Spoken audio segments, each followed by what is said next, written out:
If you need to reset AnyDesk in 999 seconds, this step-by-step guide will walk you through the process in a simple and safe way. Before we begin, make sure to close AnyDesk completely so nothing stays running in the background. This is important because if the app is still active, the files we need to remove may stay locked and the reset may not work properly. If this video helps you, please hit the like button and subscribe for more useful software tutorials just like this one. First, quit AnyDesk from the system tray. Look down at the bottom right corner of your screen and find the AnyDesk icon. Right-click it, then choose Quit. This fully closes the application instead of leaving it open in the background. Take a moment to make sure it is no longer running before moving on to the next step. Now we're going to open the AnyDesk data folder. On your keyboard, press Windows plus R to open the Run dialog box.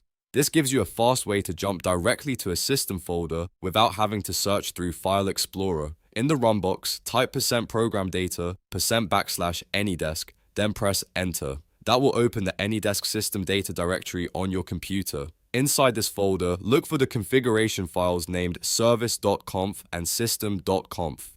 These files store important setup information that AnyDesk uses to keep its current configuration. If AnyDesk is stuck, frozen, or not working the way it should, removing these files can help refresh the application and rebuild clean new settings the next time it starts. Once you find both files, right-click each one and select Delete. If Windows asks you to confirm the deletion, click Yes or approve the prompt.